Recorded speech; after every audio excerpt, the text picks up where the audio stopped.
വ്യാജമുടിയുമായി കേരളീയ മണ്ഡലത്തിലെത്തി നാണംകെട്ട വിഘടിതരുടെ കാപട്യം ആദ്യമായി സമൂഹമധ്യ ബോധ്യപ്പെടുത്തിയ ഉഷിരുള്ള പ്രഭാഷകൻ ഉസ്താദ് അബ്ദുൽ ഹമീദ് ഫലി അമ്പലക്കടവ് ഏതാനും സമയത്തിനകം സദസ്സിനെ അഭിമുഖീകരിക്കും. ബഹുമാന്യരായ ഉമ്മത്തിന്റെ ആത്മീയ നായകർ പാണക്കാട് സയ്യിദ് ഹൈദരലി ശിഹാബ് തങ്ങളുടെ സമാപന പ്രാർത്ഥനയും ബാക്കി നിൽക്കെ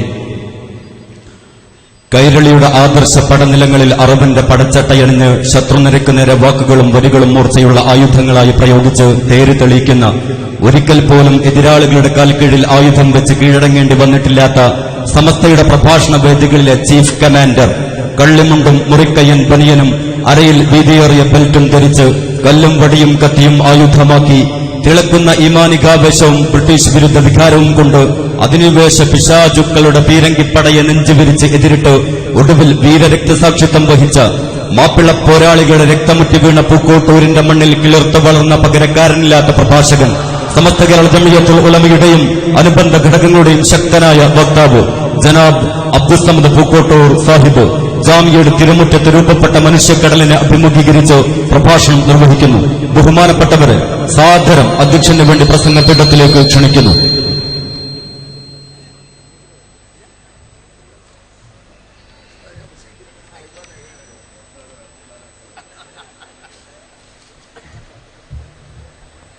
അസ്സലാമു അലൈക്കും വറഹ്മത്തുള്ളാഹി വബറകാതുഹു. അൽഹംദുലില്ലാഹ് വസ്സലാത്തു വസ്സലാമു അലാ അഷ്റഫി റസൂലില്ലാഹ് വഅലാ ആലിഹി വസ്വഹാബിഹിൽ ഫായിസീന ബിറിദല്ലാഹ്. അഊദു ബില്ലാഹി മിനശ് ശൈത്വാനിർ റജീം. ബിസ്മില്ലാഹിർ റഹ്മാനിർ റഹീം. ഖുൽ ഹൽ യസ്തവിൽ ലദീന യഅലമൂന വല്ലദീന ലാ യഅലമൂൻ. സ്വദഖല്ലാഹു മൗലാനൽ അലിയുൽ അദീം. സമാദരണീയരായ നമ്മുടെ വേദിയിലെ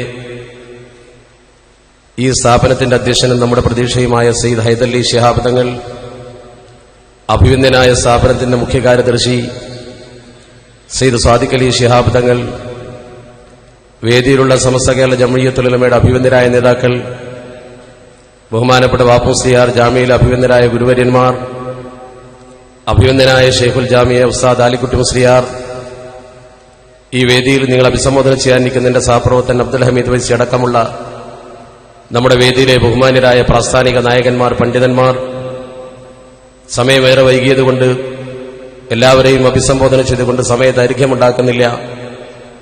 ജാമിയയുടെ തിരുമുറ്റത്ത് ഈ സമ്മേളനം വർണ്ണാഭമാക്കുന്നതിന് വേണ്ടി ഒത്തുകൂടിയിട്ടുള്ള പ്രിയപ്പെട്ട അഹ്ലുസുന്നത്തി വൽ ജമാഅയുടെ കർമ്മധീരരായ നേതാക്കളെ, യുവ പണ്ഡിതന്മാരെ, പ്രിയപ്പെട്ട പ്രാസ്ഥാനിക സഹപ്രവർത്തകരെ, അല്ലാഹു സുബ്ഹാനഹു വ തആല നമ്മുടെ ഈ സംഗമം അല്ലാഹു പൊരുത്തപ്പെട്ടൊരു അമലായി നമ്മിൽ നിന്നും കബൂൽ ചെയ്യുമാറാവട്ടെ.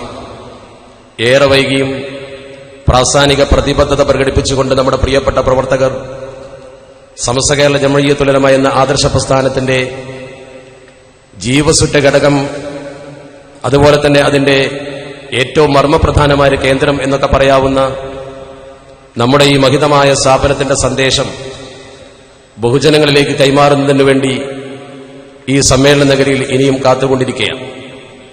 ഒട്ടേറെ യുവ പണ്ഡിതന്മാർ കർമ്മമണ്ഡലത്തിലേക്ക് ഇറങ്ങുമ്പോൾ അവരുടെ കർമ്മവീഥിയെക്കുറിച്ചും അവർ ചെയ്യേണ്ട പ്രവർത്തനങ്ങളെക്കുറിച്ചുമൊക്കെ ആധികാരികമായി നമ്മുടെ മഹോന്നതരായ സമസ്ത കേരള ജംഇയ്യത്തുൽ ഉലമയുടെ ജനറൽ സെക്രട്ടറിയും അതുപോലെ തന്നെ സുന്നി യുവജന സംഘത്തിന്റെ സംസ്ഥാന ജനറൽ സെക്രട്ടറി കൂടിയായ ജാമിയയുടെ പ്രിൻസിപ്പളും നിങ്ങൾക്ക് ഒരുപാട് ഉപദേശങ്ങളും സന്ദേശങ്ങളും നൽകിക്കഴിഞ്ഞു. അത്തരമൊരു സന്ദേശമോ ഉപദേശമോ നൽകാൻ ഞാൻ യോഗ്യനല്ലെങ്കിലും ഈ കർമ്മമണ്ഡലത്തെക്കുറിച്ച് ഉത്തമ ബോധ്യമുള്ള എന്റെ പ്രിയപ്പെട്ട സഹപ്രവർത്തകരും പണ്ഡിതന്മാരുമായ യുവ പണ്ഡിതന്മാർ കർമ്മഭൂമിയിൽ തിളങ്ങാൻ കെൽപ്പുള്ളവരായിരിക്കണം എന്ന് മാത്രമേ ഈ സന്ദർഭത്തിൽ സൂചിപ്പിക്കുന്നുള്ളൂ. അള്ളാഹു അതിന് നിങ്ങൾക്ക് കരുത്ത് നൽകുമാറാവട്ടെ. കേരളക്കരയിലെ മുസ്ലിം സമൂഹത്തെ ഇന്ത്യ മഹാരാജ്യത്തിന് മാതൃകയായി സമർപ്പിച്ച വളരെ മനോഹരമായ ഒരു ചൈതന്യം മതരംഗത്തും അതുപോലെ തന്നെ സാമൂഹ്യ രംഗത്തുമൊക്കെ നമുക്കുണ്ടാക്കി തന്ന നമ്മുടെ പൂർവ്വകാല മഹത്തുക്കളായ പണ്ഡിതന്മാരെ സ്മരിക്കുന്ന ഒരു സന്ദർഭമാണിത്. മഹാനായ സയ്യിദ് റഹ്മാൻ ബാഫഖി തങ്ങൾ മുതൽ പാണക്കാട് സയ്യിദ് പൂക്കോയ തങ്ങൾ, ശംസുൽ ഉലമ അടക്കമുള്ള കൊട്ടുമുൽ ഉസ്താദ് അടക്കമുള്ള കണ്ണിയത്ത് ഉസ്താദിനെ പോലുള്ള മഹാരഥന്മാരുടെ സ്മരണകൾ ഉറങ്ങുന്ന മണ്ണിലാണ് നമ്മളൊക്കെ ഒരുമിച്ച് കൂടിയിട്ടുള്ളത്. ആ മഹാന്മാർക്കൊപ്പം അല്ലാഹു സുബ്ഹാനഹു വ തആല നമ്മെ സ്വർഗ്ഗത്തിൽ ഒന്നിപ്പിക്കുമാറാവട്ടെ.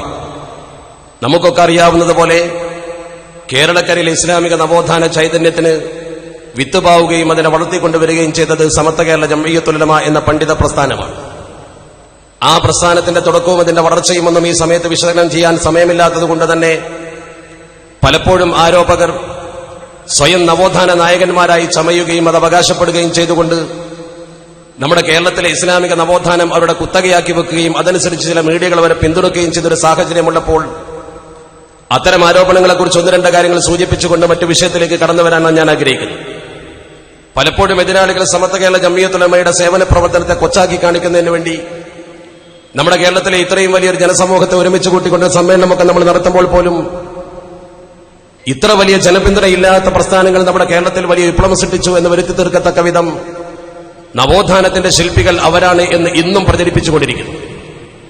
വസ്തുത നേരെ മറിച്ചാണെന്ന് സമൂഹത്തെ ബോധ്യപ്പെടുത്തി കൊടുക്കുമ്പോഴും തെറ്റായ പ്രചരണങ്ങൾക്ക് ചില മാധ്യമങ്ങൾ കൂടുതൽ സഹകരണം നൽകുന്ന സമീപനമാണ് പലപ്പോഴും നമ്മൾ കണ്ടിട്ടുള്ളത്.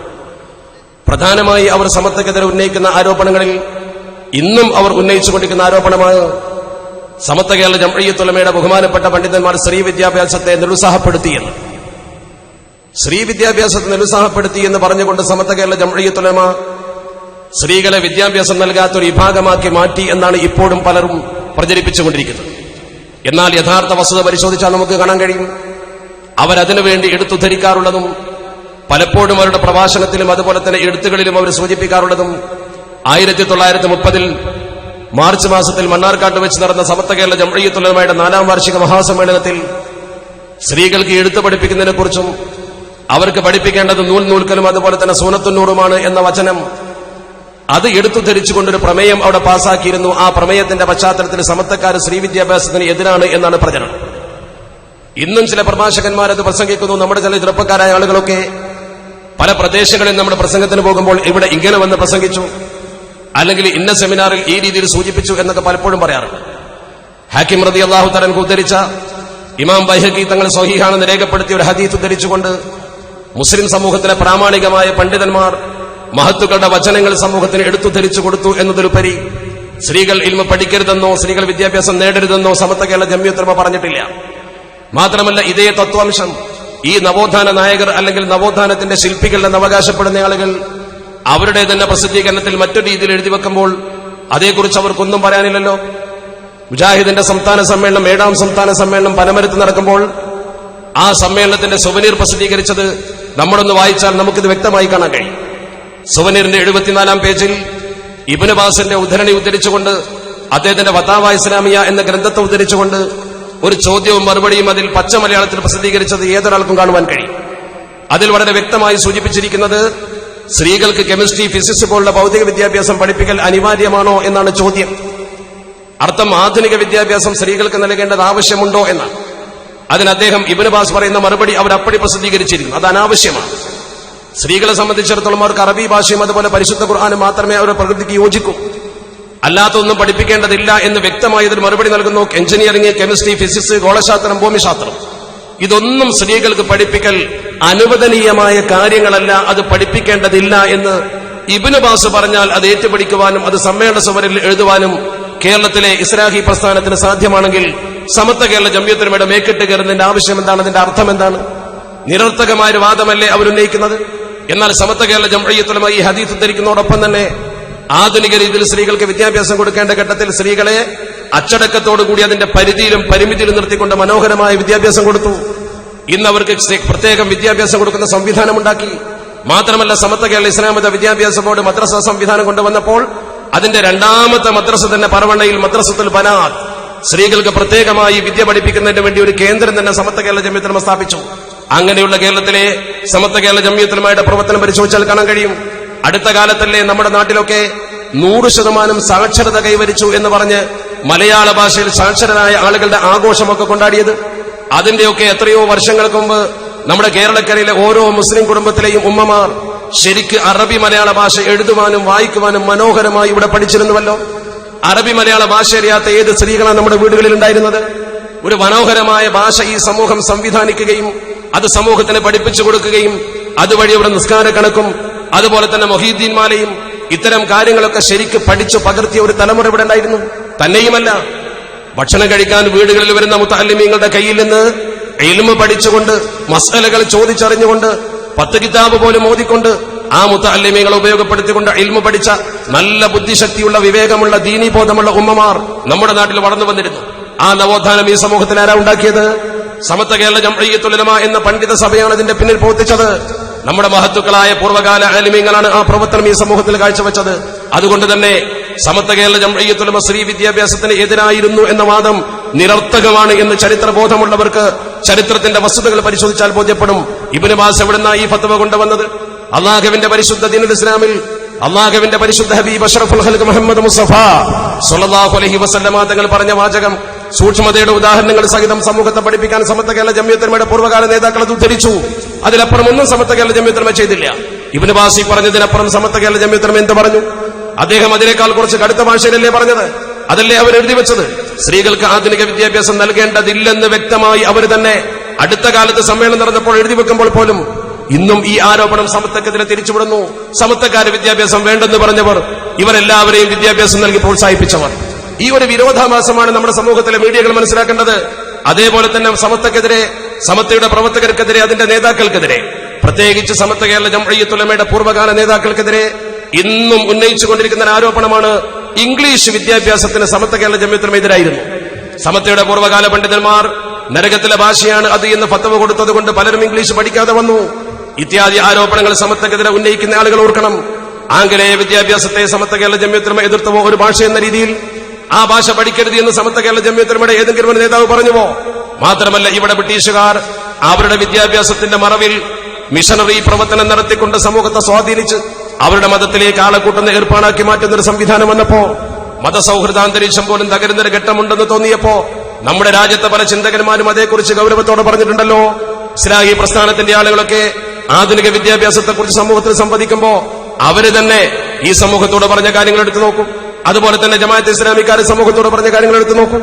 എത്രത്തോളം എന്ന് ചോദിച്ചാൽ, അലിഗഡ് മുസ്ലിം വാഴ്സിറ്റി നമ്മുടെ നാട്ടിൽ സ്ഥാപിക്കുമ്പോ 1857 അലിഗഡ് മുസ്ലിം വാഴ്സിറ്റി വന്നപ്പോ അലിഗഡിന്റെ ഉൽപ്പന്നത്തെക്കുറിച്ച് ഇവിടെ വലിയ നവോത്ഥാനത്തിന്റെ വിപ്ലവം എന്ന് പറയുന്ന ആളുകൾ, വിപ്ലവത്തിന്റെ വക്താക്കൾ എന്ന് പറയുന്ന ആളുകൾ പ്രബോധനത്തിന്റെ സ്പെഷ്യൽ പതിപ്പിൽ 1998 ഏപ്രിൽ മാസം വ്യക്തമായവർ കേരള മുസ്ലിങ്ങളുടെ നവോത്ഥാന ചരിത്രം രേഖപ്പെടുത്തിയ ഒരു സ്പെഷ്യൽ പതിപ്പിറക്കി. 1998 എന്ന് പറയുമ്പോൾ അടുത്ത കാലത്തല്ലേ? കേരള മുസ്ലിം നവോത്ഥാനത്തിന്റെ ചരിത്രം വിശകലനം ചെയ്തുകൊണ്ടൊരു പതിപ്പ് പ്രസിദ്ധീകരിച്ചപ്പോൾ അവരതിലെഴുതി, ഈ കേരള മുസ്ലിങ്ങളുടെ നവോത്ഥാനത്തിന്റെ കാരണവും ഉത്തരേന്ത്യൻ മുസ്ലിങ്ങൾക്ക് സംഭവിച്ച അധോഗതിയും ഒക്കെ സൂചിപ്പിച്ചുകൊണ്ട് അവർ പറഞ്ഞു, പാശ്ചാത്യൻ ചിന്തകൾ വളർത്തുക എന്നതായിരുന്നു അലിഗഡ് യൂണിവേഴ്സിറ്റിയുടെ ഏറ്റവും പ്രധാനപ്പെട്ട ഡ്യൂട്ടി എന്നവർ വ്യക്തമായി എഴുതി. സമത്വക്കാരല്ല അത് പറഞ്ഞത്. ആംഗ്ലോ മുഹമ്മദൻ സങ്കരവർഗത്തെ സൃഷ്ടിച്ചെടുത്തു ആ യൂണിവേഴ്സിറ്റി എന്ന് പറഞ്ഞു. മാത്രമല്ല, ആദ്യകാല അലിഗഡ് സമൂഹത്തിന് നൽകിയത് കമ്മ്യൂണിസത്തിന്റെ വക്താക്കളായ കുറെ മുസ്ലിങ്ങളെയാണെന്നും അറബി അക്ഷരമാലയ്ക്ക് പകരം റോമൻ അക്ഷരമാല പഠിപ്പിക്കണം, റോമൻ അക്ഷരം ഉപയോഗിക്കണമെന്നവരെ അവിടെ പഠിച്ച ആളുകൾ പറഞ്ഞു. അത് സർ സയ്യിദ് അഹമ്മദ് ഖാന്റെ പ്രവർത്തനത്തിന്റെ ഭാഗമായിരുന്നുവെന്ന് തുറന്നെഴുതിയത് കേരള മുസ്ലിം നവോത്ഥാന ചരിത്രത്തിൽ ജമാഅത്തെ ഇസ്ലാമിയുടെ ഉന്നതരായ വക്താക്കളാണ്. സമത്വക്കാരല്ല അത് പറഞ്ഞത്. ആരാ ഇംഗ്ലീഷ് വിദ്യാഭ്യാസത്തെ ചെറുതാക്കി കാണിച്ചത്? പഠിച്ചു നോക്കൂ നിങ്ങൾ. അവർ തന്നെ ഉദ്ധരിച്ച പുസ്തകങ്ങളിൽ പണ്ഡിറ്റ് നെഹ്റുവിന്റെ ഉദ്ധരണി പോലും അവർ പ്രസിദ്ധീകരിച്ചു. പണ്ഡിറ്റ് നെഹ്റു ഒരിക്കൽ പറഞ്ഞിരുന്നു, ഞാൻ സ്ഥാപിച്ച ഈ യൂണിവേഴ്സിറ്റിയുടെ മുഖ്യ ലക്ഷ്യം, ഞാൻ സ്ഥാപിച്ച ആ സർവകലാശാലയുടെ മുഖ്യ ലക്ഷ്യം ഇന്ത്യയിലെ മുസ്ലിങ്ങളെ ബ്രിട്ടീഷ് ചക്രവർത്തിക്ക് യോഗ്യരും പ്രയോജനമുള്ളവരുമായ അടിമകളാക്കി സമർപ്പിക്കൽ മാത്രമാണ്.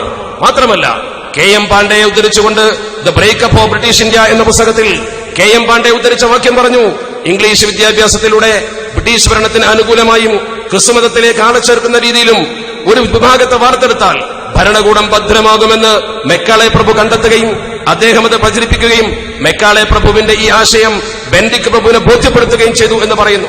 ഈ വാചകം വളരെ മനോഹരമായി നമ്മുടെ രാജ്യത്ത് ബി.എൻ. പാണ്ഡെ പോലും കുറിച്ചിടുമ്പോ ആ ചിന്താഗതി ഇന്ത്യയിലെ ചില ഉന്നത നേതാക്കൾക്കുണ്ടാവുകയും അവർ ആംഗലേയ വിദ്യാഭ്യാസം എതിർക്കുകയും ചെയ്യുമ്പോ ഇസ്മയിൽ ദഹ്ലവിയെ പോലുള്ള ആളുകളെ ഇംഗ്ലീഷ് വിദ്യാഭ്യാസത്തെ ആദ്യം എതിർത്തത്. എന്നാൽ സമസ്ത കേരള ജംഇയ്യത്തുൽ ഉലമയുടെ ഒരു നേതാവും അത് നരകത്തിലെ ഭാഷയാണെന്ന് പറഞ്ഞ് മാറ്റിവെച്ചിട്ടില്ല. മറിച്ച് ഈ സമൂഹം ബ്രിട്ടീഷുകാരുടെ ചിന്താഗതി വെച്ച് പുറത്തുന്നതിനെയും പാശ്ചാത്യ സംസ്കാരം കൊണ്ട് നടക്കുന്നതിനെയും എതിർത്തു. ആധുനിക വിദ്യാഭ്യാസത്തെ ഒരിക്കലും എതിർത്തില്ലെന്ന് മാത്രമല്ല, 1928 താനൂർ ഇസ്ലാഹുൽ ഉലൂം അറബി കോളേജിൽ അതിന്റെ സമ്മേളനം 3ാം വാർഷികമായി കൊണ്ടാടുമ്പോ അവിടെ 27ാം നമ്പറായി അവതരിപ്പിക്കപ്പെട്ട പ്രമേയം ഇന്നും താനൂർ ഇസ്ലാഹുൽ ഉലൂം അറബി കോളേജിന്റെ ചരിത്രരേഖയിൽ നിങ്ങൾക്ക് കണ്ടെത്താൻ കഴിയും. ആ ചരിത്രരേഖയിൽ വളരെ വ്യക്തമായി പറയുന്നു, ഈ സ്ഥാപനത്തിൽ പഠിക്കുന്ന കുട്ടികൾക്ക്, താമസിച്ച് പഠിക്കുന്ന കുട്ടികൾക്ക് ഇംഗ്ലീഷ് ഭാഷയും ഉറുദു ഭാഷയും പഠിക്കുന്നതിന് ഒരു നിശാ പാഠശാല സ്ഥാപിക്കുകയും ആ പാഠശാലയിൽ പഠിപ്പിക്കുവാൻ ഇൻസ്ട്രക്ടർമാരെ പൊന്നാനി താലൂക്ക് ബോർഡിനോട് ആവശ്യപ്പെട്ടുകൊണ്ട് അവിടെ നിയമനം നടത്താൻ ബ്രിട്ടീഷ് ഉദ്യോഗസ്ഥന്മാരോട് അപേക്ഷ കൊടുക്കുന്ന പ്രമേയമാണത്. ഇംഗ്ലീഷ് പഠിപ്പിക്കാൻ ആള് വേണം, ഉറുദു പഠിപ്പിക്കാൻ ആള് വേണം. ഇംഗ്ലീഷ് ഭാഷയെ സമത്വക്കാർ എതിർത്തു എന്ന് പറയുമ്പോ 1928 ബ്രിട്ടീഷ് ഇന്ത്യയിൽ അവന്റെ ഭാഷ പഠിക്കാൻ പ്രോത്സാഹിപ്പിച്ചുകൊണ്ട് ഒരു സ്ഥാപനത്തിൽ നിശാ പാഠശാല വേണമെന്ന് പ്രമേയം പാസാക്കിയതിന്റെ രേഖ നമ്മുടെ കയ്യിലുണ്ട്. മറുഭാഗത്തോ അലിഗഡ് സർവകലാശാലയെ പോലും ഈ രീതിയിൽ സമൂഹം കണ്ടതിന്റെ ചിത്രങ്ങൾ നമ്മൾ കാണുന്നു. ആരാ ഇംഗ്ലീഷ് വിദ്യാഭ്യാസത്തെ എതിർത്തത്? സമത്വക്കാരോ അതോ ഇന്ന് നവോത്ഥാനത്തിന്റെ അപ്പോസ്തലന്മാരെന്ന് പറഞ്ഞുകൊണ്ട് സമൂഹത്തിൽ വരുന്നവരോ? ഈ അന്തരമെന്ന് തിരിച്ചറിയണം നമ്മൾ. സമത്വ കേരള ജംഇയ്യത്തുൽ ഒരിക്കലും പുരോഗതി എതിർത്തിട്ടില്ല. സത്യത്തിന്റെ ബന്ധാവിൽ നിന്നുകൊണ്ട്, അടിത്തറയിൽ നിന്നുകൊണ്ട് സമൂഹത്തെ പുരോഗതിപ്പെടുത്തുവാൻ എന്നും സമത്വ കേരള ജംഇയ്യത്തുൽ മുമ്പന്തിയിൽ നിന്നിട്ടുണ്ട്. അതാണ് നമ്മുടെ നേതാക്കൾ നമുക്ക് കാണിച്ച മാതൃക. എന്നതുപോലെ തന്നെ സമത്വക്കെതിരെ ഉന്നയിക്കുന്ന അതികഠിനമായ ഒരു ആരോപണമാണ് ഖിലാഫത്ത് പ്രസ്ഥാനത്തെ തള്ളിപ്പറഞ്ഞു, ബ്രിട്ടീഷുകാരുടെ കൂടെ നിന്നു. ബ്രിട്ടീഷുകാരുടെ കൂടെ നിന്നുകൊണ്ട് ഖിലാഫത്ത് പ്രസ്ഥാനത്തെ തള്ളിപ്പറഞ്ഞു. സത്യത്തിൽ രണ്ടും പറയുന്ന വൈരുദ്ധ്യമാണ്. ആദ്യം അവരാരോപിക്കുന്നതോ ഇംഗ്ലീഷ് വിദ്യാഭ്യാസത്തെ എതിർത്തു എന്ന്, പിന്നെ പറയുന്നതോ ബ്രിട്ടീഷുകാരെ സപ്പോർട്ട് ചെയ്തു, ഖിലാഫത്തിനെ എതിർത്തു. ഖിലാഫത്തിനെ എതിർത്തു എന്ന ഈ വാദഗതിക്ക് അവർ ഉപോത്പലകമായി ഉന്നയിക്കാറുള്ളതും അവരുടെ പ്രസംഗത്തിൽ അവർ പറയാറുള്ളതും സമത്വ കേരള ജംഇയ്യത്തുൽ ഉലമയുടെ 1933 മാർച്ച് മാസത്തിൽ ഫറോക്കിൽ നടന്ന 6ാം സംസ്ഥാന സമ്മേളനമാണ്. 6ാം സംസ്ഥാന സമ്മേളനത്തിൽ സമത്വ കേരള ജംഇയ്യത്തുൽ ഉലമ ഒരു പ്രമേയം പാസാക്കിയിട്ടുണ്ട്. എന്തായിരുന്നു ആ പ്രമേയത്തിന്റെ പശ്ചാത്തലം? കോൺഗ്രസിനെതിരെ ശക്തമായ ഒരു പ്രമേയം പാസാക്കി. അന്ന് ഇന്ത്യൻ നാഷണൽ കോൺഗ്രസ് എന്ന് പറയുന്ന പ്രസ്ഥാനം 1920 ഖിലാഫത്ത് പ്രസ്ഥാനം ശക്തിപ്പെട്ടു വന്നു നമ്മുടെ നാട്ടിൽ. ലോക മുസ്ലിങ്ങൾ തുർക്കി ഖലീഫയെ അവരുടെ നേതാവായി കണ്ടിരുന്നു. തുർക്കിയുടെ കീഴിലായിരുന്നല്ലോ പരിശുദ്ധ ഹറം വരെ. ഇപ്പോൾ പൊളിച്ചു നീക്കുന്ന തുർക്കി കെട്ടടക്കമുള്ള പ്രദേശം അങ്ങനെയാണല്ലോ വന്നത്. ആ മുസ്ലിം സമൂഹത്തിന്റെ കേന്ദ്രീകൃത നേതൃത്വം തുർക്കിയായിരുന്നു. എന്നാൽ ലോകയുദ്ധത്തിൽ ബ്രിട്ടൻ തുർക്കിക്കെതിരായി. തുർക്കി ഖിലാഫത്തിനെ തകർത്തു. സംരക്ഷിക്കാമെന്ന് പറഞ്ഞ ബ്രിട്ടൻ ബ്രിട്ടീഷ് സാമ്രാജ്യത്തിന്റെ ശക്തി ഉപയോഗപ്പെടുത്തിക്കൊണ്ട് ആ തുർക്കിയെ തകർത്ത് തരിപ്പണമാക്കിയപ്പോൾ ആ ഖിലാഫത്തിന്റെ സംരക്ഷണത്തിന് വേണ്ടി ലോകമൊട്ടാകെ മുസ്ലിം സമൂഹത്തിന്റെ ഖിലാഫത്ത് സംഘടനകൾ രൂപപ്പെട്ടു വന്നപ്പോ നമ്മുടെ ഈ കൊച്ചു കേരളത്തിലും ഖിലാഫത്ത് പ്രസ്ഥാനം രൂപപ്പെട്ടു വന്നു. ആ ഖിലാഫത്ത് പ്രസ്ഥാനത്തെ ഈ സ്വാതന്ത്ര്യ സമരത്തിന്റെ തീച്ചൂടയിലേക്ക് നമ്മുടെ രാഷ്ട്രപിതാവ് ഗാന്ധിജി തന്നെ വലിച്ചു വെച്ച് കൊണ്ടുവന്നു. അതിനെ സ്വാതന്ത്ര്യ സമരത്തിന്റെ ഭാഗമാക്കി. അതൊരു സ്വാതന്ത്ര്യ സമരം തന്നെയായിരുന്നു. 1920 മൗലാന മുഹമ്മദ് അലിയെ കോഴിക്കോട്ട് കൊണ്ടുവന്ന് പ്രസംഗിച്ച് മുസ്ലിം സമൂഹത്തിന്റെ സർവ്വ പിന്തുണയും, ജന്മിമാർക്കെതിരെ സമരം ചെയ്യുന്ന കുടിയാന്മാരുടെ പിന്തുണയും ഈ സമരത്തിന് വേണ്ടി ഉറപ്പിച്ചുകൊണ്ട് വമ്പിച്ച ഒരു കലാപഭൂമിയായി നമ്മുടെ ഈ പ്രദേശം മാറി. അതിശക്തമായ സമരം. ആ സമരത്തോടൊപ്പം അവസാന നിമിഷം വരെ ദേശീയ നേതാക്കൾ ഉറച്ചു നിന്നിരുന്നുവെങ്കിൽ സമരത്തിന്റെ മുഖം മാറുമായിരുന്നു. പക്ഷേ ഒരു സന്നിഗ്ധ ഘട്ടത്തിൽ പല ദേശീയ നേതാക്കളും ഈ സമരമുഖത്ത് നിട്ടേച്ചു പോയി. പാവപ്പെട്ട മുസ്ലിം മാപ്പിളമാരെ നാട് കടത്തുന്നതിനും ചവിട്ടിമെതിക്കുന്നതിനും സ്ത്രീകളെ ബലാത്സംഗം ചെയ്യുന്നതിനും ആ രംഗം ഉപയോഗപ്പെടുത്തി. ആ രീതിയിൽ ഒരു സമൂഹം പതിതരായി അടിച്ചമർത്തപ്പെട്ട് ബ്രിട്ടീഷുകാരാൽ ചവിട്ടി നിറങ്ങപ്പെട്ട ഒരു സാഹചര്യത്തിൽ അവർക്ക് രക്ഷ കൊടുക്കുവാനോ സംരക്ഷണം കൊടുക്കുവാനോ ഈ കോലാഹലത്തിലേക്ക് മുസ്ലിം സമൂഹത്തെ വലിച്ചിഴച്ച ഒരു നേതാവും ഉണ്ടായില്ല. ഞാൻ രാഷ്ട്രീയമായിട്ടല്ല കോൺഗ്രസിനെ ആക്ഷേപിക്കുന്നത്, മറിച്ച് ആ കാലഘട്ടത്തിന്റെ ചിത്രം ഞാനല്ല പറയേണ്ടത്. ഡോക്ടർ KKN കുറുപ്പ്, കാലിക്കറ്റ് യൂണിവേഴ്സിറ്റിയിലെ ചരിത്ര വിഭാഗത്തിന്റെ മേധാവിയായിരുന്ന KKN കുറുപ്പ് നിങ്ങൾക്കറിയാമല്ലോ. അദ്ദേഹം വളരെ മനോഹരമായി മാപ്പിള പാരമ്പര്യം എന്നൊരു പുസ്തകം എഴുതിയിട്ടുണ്ട്. ആ മാപ്പിള പാരമ്പര്യം എന്ന പുസ്തകത്തിൽ KKN കുറുപ്പ് RC മജുംദാരെ ഉദ്ധരിച്ചുകൊണ്ട് പറയുന്നു, മലബാർ മേഖലയിലെ കോൺഗ്രസുകാർ അന്ന് ചെയ്തത് മുസ്ലിം സമൂഹത്തുള്ള കടുത്ത വഞ്ചനയാണ്. അവരെ ഈ സമരമുഖത്ത് ഇട്ടേച്ചുകൊണ്ട് ആ സമരത്തിന്റെ തീക്ഷ്ണത അനുഭവിക്കുന്ന സമൂഹത്തെ രക്ഷപ്പെടുത്തുന്നതിന് പകരം അവരെ ഇട്ടേച്ചു പോയി, അവരെ അനാഥരാക്കി.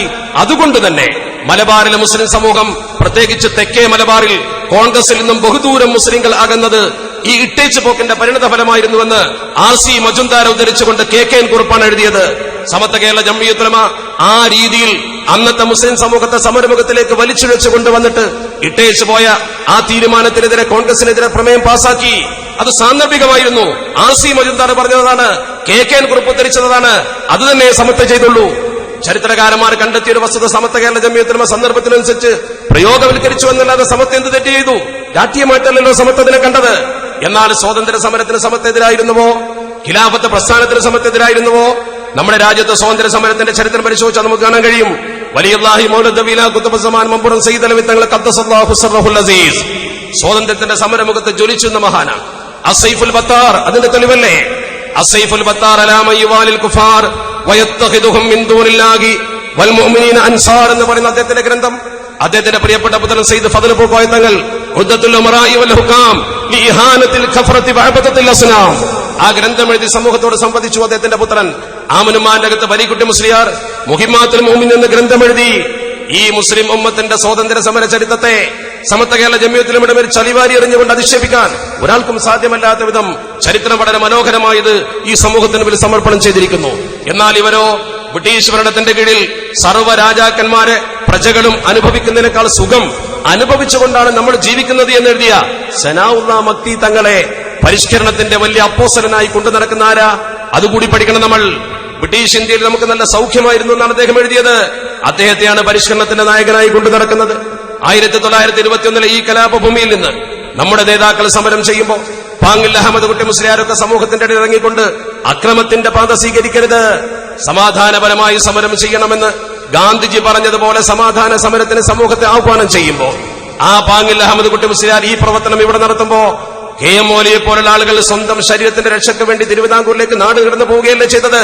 അവരാണോ നവോത്ഥാന നായകന്മാർ? ആരാ നവോത്ഥാനം ഈ സമൂഹത്തിന് പഠിപ്പിച്ചത്? വിദ്യാഭ്യാസം ഞങ്ങളാണ് കൊടുത്തതെന്ന് പറയുന്നു. മദ്രസ വിദ്യാഭ്യാസം ഞങ്ങളാ പഠിപ്പിച്ചെന്ന് പറയുന്നു. സമസ്ത കേരള ജംഇയ്യത്തുൽ ഉലമ 1926 സ്ഥാപിച്ച് അടിച്ചമർത്തപ്പെട്ട ഒരു സമൂഹത്തെ ഉയർത്തിക്കൊണ്ടുവന്നവർക്ക് വിദ്യാഭ്യാസം നൽകി. 1951 SKIMV ബോർഡ് രൂപീകരിച്ചുകൊണ്ട് ഇന്നിവിടെ നേരത്തെ ബഹുമാനപ്പെട്ട വാപ്പുസിനെ സൂചിപ്പിച്ചത് കേട്ടല്ലോ, ഏഷ്യയിലെ ഏറ്റവും വലിയ വിദ്യാഭ്യാസ ഏജൻസി എന്നാണ് അദ്ദേഹം പറഞ്ഞത്. അതിലും അപ്പുറം വരും. അത്ര വലിയൊരു വിദ്യാഭ്യാസ ഏജൻസിയാക്കി മാറ്റി 1951 സമസ്ത കേരള ഇസ്ലാമത വിദ്യാഭ്യാസ ബോർഡ് പ്രവർത്തനം ആരംഭിച്ച് ഔദ്യോഗികമായി നമ്മുടെ കേരളത്തിൽ KNMന്റെ വിദ്യാഭ്യാസ ബോർഡ് വരുന്നത് 1956 5 കൊല്ലം കഴിഞ്ഞിട്ട്. നവോത്ഥാനത്തിന്റെ നായകന്മാരാരാ? വിദ്യാഭ്യാസ ബോർഡ് സമസ്ത രൂപീകരിച്ച് 5 കൊല്ലം കഴിഞ്ഞിട്ടാണ് KNM കേരള നദ്വത്തുൽ മുജാഹിദീൻ വിദ്യാഭ്യാസ ബോർഡ് ഉണ്ടാക്കുന്നത്. ജമാഅത്തെ ഇസ്ലാമി പിറന്നു വീഴുന്നതോ 1941.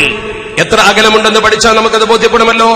വാഴക്കാട് തൻവിയത്തുൽ ഉലൂം മദ്രസ 1909 ബോർഡും ചോക്കും വെച്ച് ചാലിലകത്ത് കുഞ്ഞഹമ്മദ് ഹാജി ആരംഭിച്ചു. അപ്പോൾ പറഞ്ഞു, ആദ്യത്തെ മദ്രസ ബോർഡും ചോക്കും വെച്ചെഴുതുന്ന മദ്രസ, മനോഹരമായ മദ്രസ. ഓതുപള്ളി സിസ്റ്റത്തിൽ നിന്ന് ഭിന്നമായി മനോഹരമായ മദ്രസ സിസ്റ്റം ആദ്യം വരുന്നത് ചാലിലകത്തിന്റെ പരിശ്രമഫലമായിട്ടാണ്. ചാലിലകത്തിനെ ബിദഈ പ്രസ്ഥാനത്തിന്റെ വക്താവായി അവതരിപ്പിക്കുവാൻ വേണ്ടി പെടാപ്പാടുപെടുന്നവർ ചരിത്രത്തിൽ പഠിക്കണം. ചാലിലകത്തെ കുഞ്ഞഹമ്മദ് ഹാജിയെ അങ്ങോട്ട് വിളിച്ചുകൊണ്ടുവന്നതാരാ? ചെറുശ്ശേരി അഹമ്മദ് കുട്ടി മുസ്ലിയാർ. ചെറുശ്ശേരി അഹമ്മദ് കുട്ടി മുസ്ലിയാർ എന്ന് പറയുന്ന വ്യക്തി ആരാ? അദ്ദേഹത്തിന്റെ ബന്ധുവല്ലേ നമ്മളിവിടെ വന്ന ബഹുമാനപ്പെട്ട സമസ്ത കേരള ജംഇയ്യത്തുൽ ഉലമയുടെ അഭിനന്ദനായ ജനറൽ സെക്രട്ടറി ചെറുശ്ശേരി സൈനുദ്ദീൻ മുസ്ലിയാർ. പഠിച്ചു നോക്കണം നിങ്ങൾ. അദ്ദേഹത്തിന്റെ പിതൃവ്യ പൗത്രനാണ്. അദ്ദേഹത്തിന്റെ പിതൃവ്യന്റെ പൗത്രനാണ്. ആ രീതിയിൽ ബഹുമാനപ്പെട്ട ചെറുശ്ശേരി ഉസ്താദുമായുള്ള ബന്ധം മാത്രമല്ല, ആ സുന്നത്ത് ജമാഅത്തിന്റെ പണ്ഡിതനാണ് അദ്ദേഹത്തെ ക്ഷണിച്ചു കൊണ്ടുവന്നത് എന്ന് മാത്രമല്ല, ചാലിലകത്തെ കുഞ്ഞഹമ്മദ് ഹാജിയുടെ പ്രധാനപ്പെട്ട 2 ഗുരുനാഥന്മാരാരാ? ഒന്ന് ഷെയ്ഖ് സൈലി ദഹ്ലാൻ തങ്ങളുടെ പ്രിയപ്പെട്ട ശിഷ്യൻ, അദ്ദേഹമാണ് അദ്ദേഹത്തിന്റെ പ്രധാനപ്പെട്ട ശിഷ്യൻ. അതുപോലെ വളപ്പൽ അബ്ദുൽ അസീസ് മൗലവി. വളപ്പൽ അബ്ദുൽ അസീസ് മൗലവി എന്ന് പറഞ്ഞാൽ ബദർ മൗലിദിന്റെ കർത്താവ്, ചാലകത്തിന്റെ പ്രധാനപ്പെട്ട ഒരു ഗുരു അദ്ദേഹമാണ്. നമ്മൾ ഓർത്തു നോക്കണം.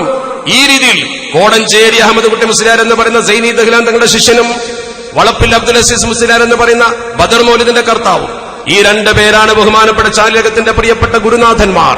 ആ 2 ഗുരുനാഥന്മാർ പഠിപ്പിച്ച ഒരു മഹാൻ ദർസ് നടത്തുമ്പോ അദ്ദേഹത്തെ സുന്നത്ത് ജമാഅത്തിന്റെ വിരുദ്ധനായി ചിത്രീകരിച്ചുകൊണ്ട് ഈ ആധുനിക മദ്രസ വിദ്യാഭ്യാസ രീതിയുടെ പിതൃത്വം അവകാശപ്പെടാൻ ചില ആളുകൾ വരുമ്പോ അവിടെയും നമ്മൾ മനോഹരമായി പഠിക്കണം. സമസ്ത കേരള ജംഇയ്യത്തുൽ ഉലമയുടെ നേതാക്കളാണ് ഈ വിദ്യാഭ്യാസ രീതിക്ക് മനോഹരമായി നേതൃത്വം കൊടുത്തത്. സത്യത്തിൽ അവരൊക്കെ ചേർന്നല്ലേ പിൽക്കാലത്ത് സമസ്ത എന്ന രൂപവും ഭാവവും വരുന്നത്.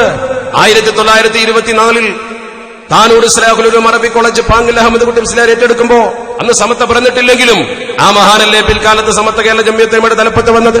നവോത്ഥാനം അവകാശപ്പെടാൻ ഈ കേരളത്തിൽ വിദ്യാഭ്യാസ മേഖലയിലോ സാംസ്കാരിക മേഖലയിലോ സമത്വയെ കടത്തി വെട്ടിക്കൊണ്ട് കടന്നു വന്ന വിദ്യാർത്ഥികാർക്ക് ഒരു അവകാശവുമില്ലെന്ന് ചരിത്രബോധമുള്ള കുട്ടികൾ മനസ്സിലാക്കുകയും അത് ഈ സമൂഹത്തിന് തിരുത്തി പഠിപ്പിച്ചു കൊടുക്കുകയും ചെയ്യുന്ന കാലഘട്ടമാണ് അതിക്രമിച്ചുകൊണ്ടിരിക്കുന്നത്.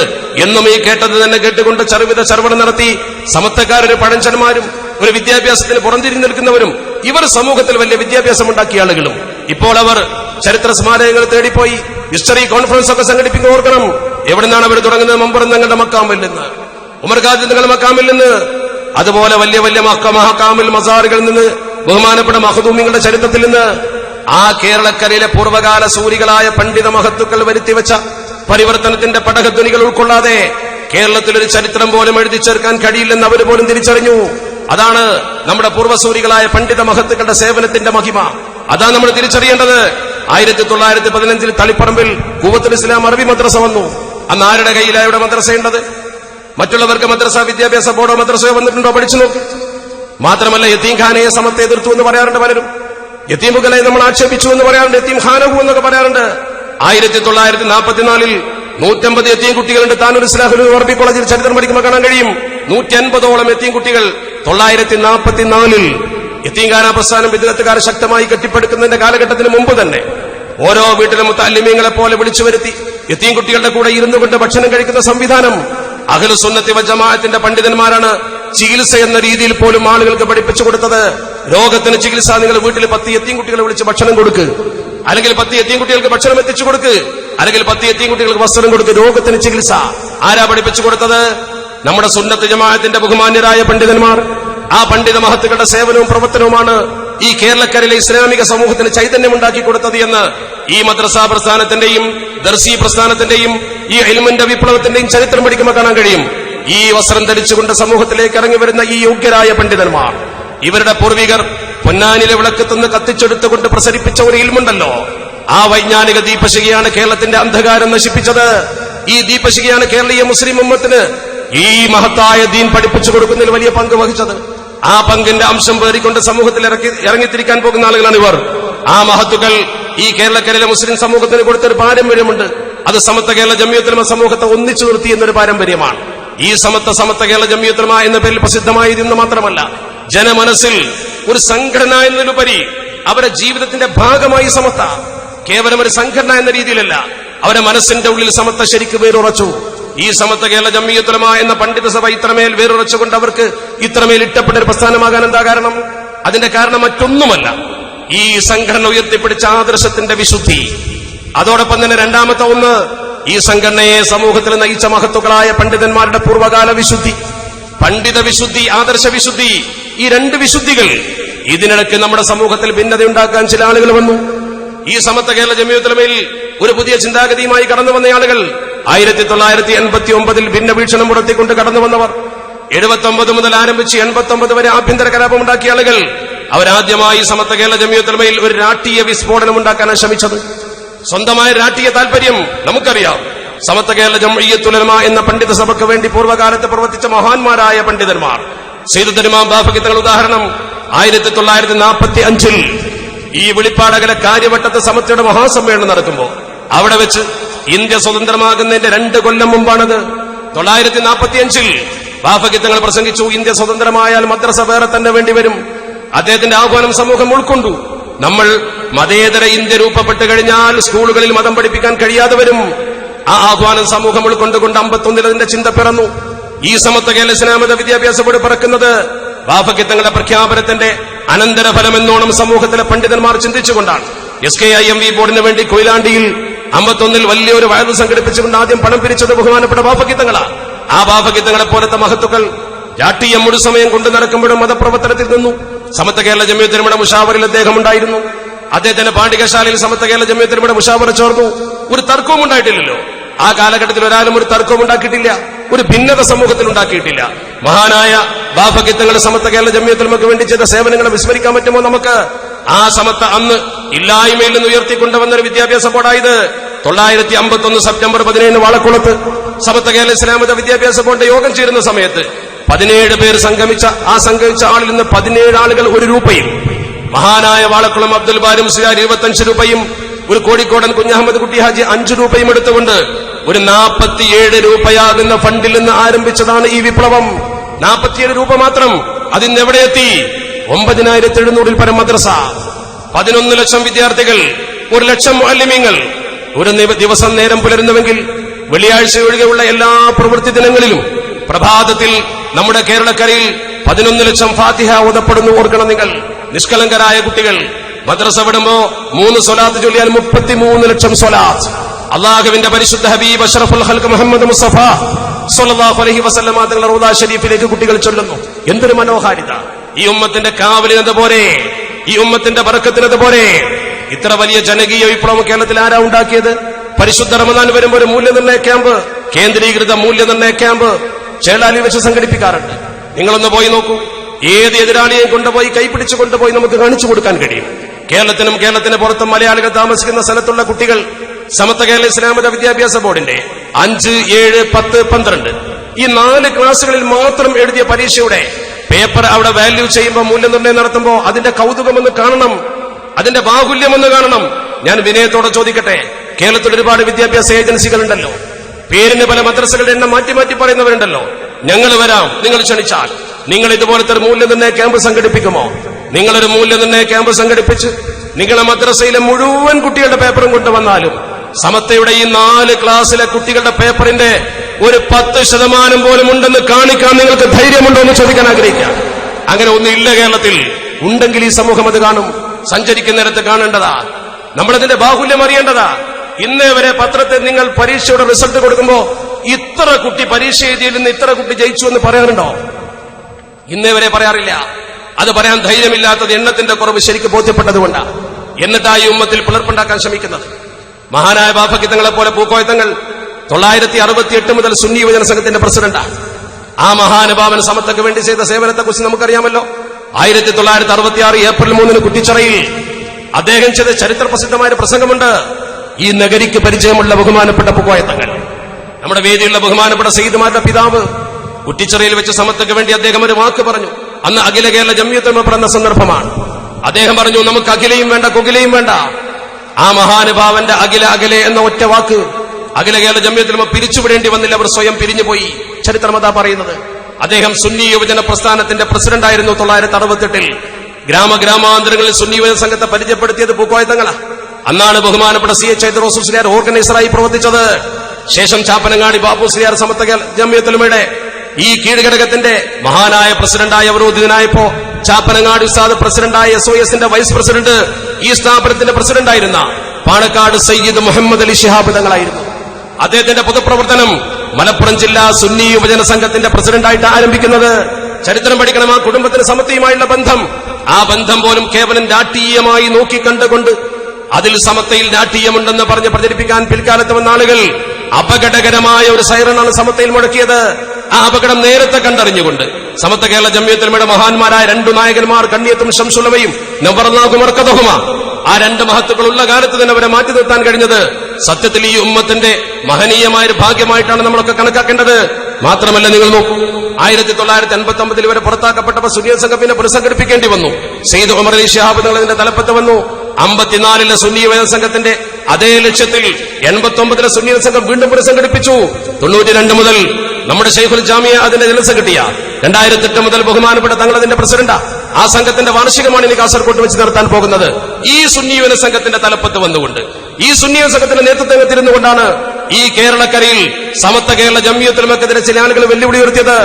കേരളത്തിലെ മുസ്ലിം പ്രശ്നത്തിൽ അവർ ഉണ്ടാക്കി വെച്ചത് മുഴുവൻ പ്രശ്നമായിരുന്നില്ലേ? ഒന്നിരുന്ന് ചിന്തിച്ചു നോക്കും നിങ്ങൾ. അവരുണ്ടാക്കി വെച്ചത് മുഴുവൻ പ്രശ്നങ്ങളായിരുന്നു. വിവാദമല്ലാതെ മറ്റൊന്നും ആ വ്യക്തി, ഞാൻ അദ്ദേഹത്തിന്റെ പേരെടുത്ത് പറയുന്നില്ല, നിങ്ങൾക്കൊക്കെ അറിയാം. മുസ്ലിം ഉമ്മത്തിന്റെ ഐക്യത്തിന് പാരവെക്കുന്ന പണിയെ ചെയ്തുള്ളൂ. ഏറ്റവും പ്രധാനമായി നിങ്ങൾ നോക്കൂ, സമത്വ കേരള ജംഇയ്യത്തുൽ ഉലമയുടെ ഭരണഘടനയിൽ സുവ്യക്തമായൊരു ഭാഗമാണ് മുസ്ലിം സമുദായത്തിന്റെ മതപരവും സാമുദായികവുമായ അവകാശ അധികാര സംരക്ഷണം. അത് സമത്വയുടെ ഒരു മുഖ്യ ലക്ഷ്യമാണ്.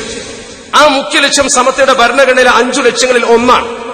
അതിൽപ്പെട്ട അതിപ്രധാനമായ ഒന്നായിരുന്നു ഇന്ത്യ മഹാരാജ്യത്തെ മുസ്ലിം സമൂഹത്തിന്റെ ശരീഅത്ത് പ്രശ്നം. ശരീഅത്ത് സംരക്ഷിക്കേണ്ടത് ഇന്ത്യയിലെ മുഴുവൻ മുസ്ലിങ്ങളുടെയും അടിസ്ഥാന ആവശ്യമായിരുന്നു. ശരീഅത്താകട്ടെ ഇന്ത്യയിൽ നിലനിൽക്കുന്നത് 2 നിയമമാണ്. ഒന്ന് ഷിയാക്കൾ, ഒന്ന് സുന്നികൾ. ഈ സുന്നി എന്ന് പറയുന്ന പക്ഷത്ത് എല്ലാ അവാന്തര വിഭാഗങ്ങളും പെടുന്നു, ഷിയാക്കൾ എന്ന് പറയുന്നവരൊഴികെ. അപ്പോൾ മദ്ഹബ് അനുസരിച്ചുള്ള ഒരു വിധിയാണ് ശരിക്കൽ ഇന്ത്യയിൽ സുന്നികൾക്കുള്ളത്. ആ മദ്ഹബ് അനുസരിച്ച് ഇന്ത്യ മഹാരാജ്യത്തെ സുന്നികൾക്കുള്ള വിധി, മദ്ഹബ് അനുസരിച്ചുള്ള ശരീഅത്ത് ചോദ്യം ചെയ്യപ്പെട്ടപ്പോൾ മദ്ഹബിനെ അംഗീകരിക്കുന്ന സുന്നികൾ അതിന്റെ തലപ്പത്ത് നിന്നുകൊണ്ട് ഇന്ത്യ മഹാരാജ്യത്തെ മുസ്ലിം സമൂഹത്തിന്റെ വികാരം ഗവൺമെന്റിനെ അറിയിക്കാൻ തീരുമാനിച്ചു. അതിനുവേണ്ടി മുസ്ലിം പേഴ്സണൽ ലോ ബോർഡിന്റെ നിർദ്ദേശപ്രകാരം കോഴിക്കോട്ട് യോഗം ചേർന്നു. ആ യോഗത്തിൽ ബഹുമാനപ്പെട്ട ശൈഖുന ശംസുൽ ഉലമ പങ്കെടുത്തത് തെറ്റായി പോയി എന്ന് പറഞ്ഞുകൊണ്ട് മുസ്ലിം ഉമ്മത്തിന്റെ ഐക്യം പിളർക്കുന്ന പണി തുടങ്ങി ഇവർ.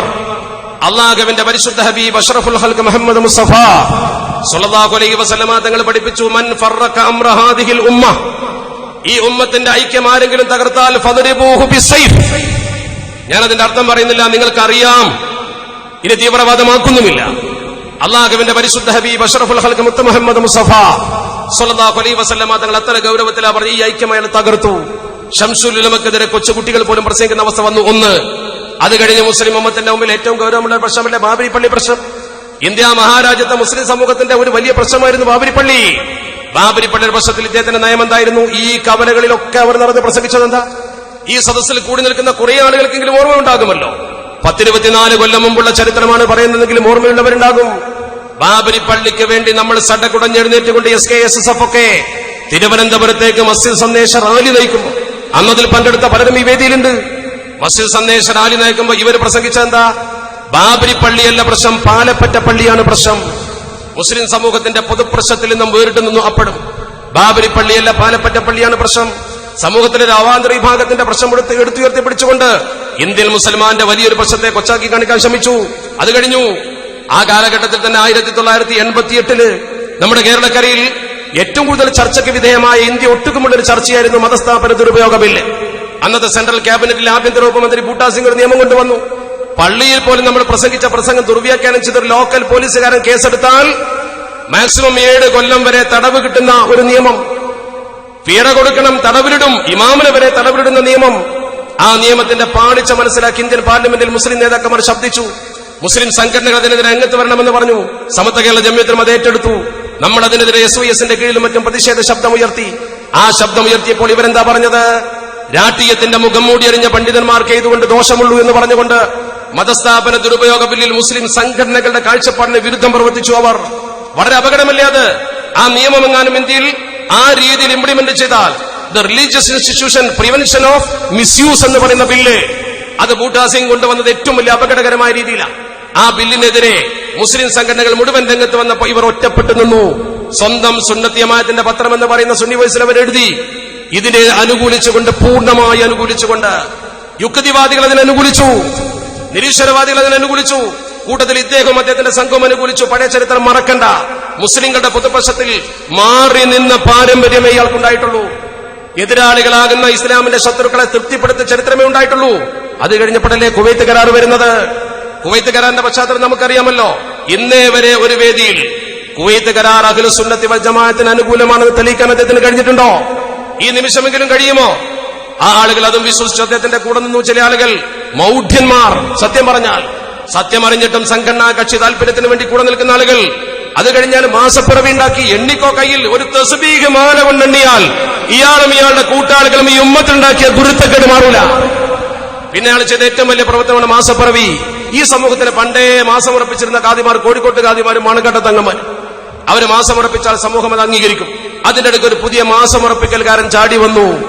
ഈ ഉമ്മത്തിന് മുമ്പിൽ പെരുന്നാളും നോമ്പും രണ്ടാക്കി ഈ ഉമ്മത്തിനെ നെടുക പിളർത്തി. പള്ളി മദ്രസകളെ ഏറെ പിളർത്തിയത് വേറെ കാര്യം. അത് കഴിഞ്ഞപ്പോഴോ പിന്നെയാണ് ഈ സമൂഹം പണ്ഡിതന്മാരുടെ ഫത്വക്ക് നല്ല വില കൽപ്പിക്കും. ഇപ്പൊ നമ്മുടെയൊക്കെ ഗ്രാമത്തിൽ ഒരു പ്രശ്നമുണ്ടായ പള്ളിയിൽ ചെന്നൊരു ഉസ്താദ് ഇങ്ങനെ പറഞ്ഞു എന്ന് പറഞ്ഞ വിഷയം തീർന്നു. അത് കഴിഞ്ഞ് അദ്ദേഹത്തിന് തീരാത്തൊരു പ്രശ്നമാണെങ്കിൽ സമത്തിന്റെ മുഷാവറിലേക്ക് എഴുത്തു കൊടുക്കും. മുഷാവറിൽ തീരുമാനം പ്രഖ്യാപിച്ച വിഷയം തീർന്നു. ഏതൊരു മഹലിലും സമത്വ വിഷയത്തിൽ ഇന്നതാന്ന് പറഞ്ഞാൽ പിന്നെ ഒരു വിദ്യാർത്ഥിക്കാരന് പോലും തർക്കമുണ്ടാവാറില്ല. അവർ പോലും തർക്കിക്കാറില്ല. നിലച്ചൊരു വിദ്യാർത്ഥിക്കാരനായ പണ്ഡിതൻ അങ്ങനെ പറഞ്ഞാൽ പോലും ആൾക്കാർക്ക് ഒരു സംശയം വരും. ജമാഅത്തുകാരാണെങ്കിലും മുജാഹിദുകളാണെങ്കിലും നാട്ടിലൊരു പ്രശ്നം വന്നാൽ മസല തർക്കമാണെങ്കിൽ സമത്വ പറയട്ടെ എന്നാ പറയാം. ആ രീതിയിൽ സമത്വയുടെ ഫത്വക്കും അതിന്റെ നേതാക്കളുടെ വാക്കിനും വിലയുണ്ടായിരുന്ന കാലത്ത് ഇവര് തൊട്ടപ്പുറത്ത് വളപുരത്തൊരു തൊലാഖ് വിവാദം ഉണ്ടാക്കി. വമ്പിച്ച കുഴപ്പം. സമൂഹത്തിലെ പണ്ഡിതന്മാർക്കുള്ള വിശ്വാസം നഷ്ടപ്പെടുന്ന പ്രവർത്തനം. ഈ തൊലാഖ് വിവാദത്തിന്റെ പേരിൽ നമ്മുടെ സമൂഹത്തിൽ എന്തൊക്കെ കുഴപ്പങ്ങളുണ്ടായി. പണ്ഡിത സംഘടനക്കും പണ്ഡിതന്മാർക്കും ആ വാക്കുകൾക്ക് സമൂഹം കൽപ്പിച്ചിരുന്ന വില കുറക്കുന്ന തെമ്മാടിത്തമല്ലേ ചെയ്തത്. ഒരു നിമിഷം നിങ്ങൾ ആലോചിച്ച് നോക്ക്, എന്നിട്ട് പറ. അതുപോലെ തന്നെ പിന്നെ ഒരു പ്രശ്നം, നമ്മളൊക്കെ വിശുദ്ധ ഖുർആൻ ഓതുന്ന ആൾക്കാരാ. ആ ഖുർആൻ ശരിയല്ല എന്ന് പറഞ്ഞ റസൂലുൽ ഉസ്മാനി വിവാദം ഉണ്ടാക്കിയത് നിങ്ങൾ മറന്നോ?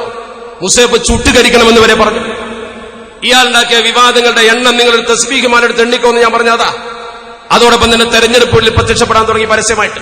അടുത്ത കാലത്തൊക്കെ തെരഞ്ഞെടുപ്പിൽ പ്രത്യക്ഷപ്പെടുക, പുതിയ പത്രങ്ങൾ ഇറക്കുക, ഇന്നവർക്ക് വോട്ട് ചെയ്യണമെന്ന് പറയാ, രഹസ്യമായ ചില പ്രസിദ്ധീകരണങ്ങൾക്ക് അതൊക്കെ ഇപ്പോൾ ഇങ്ങോട്ട് വന്ന പലരും എടുത്തു പറയുന്നു.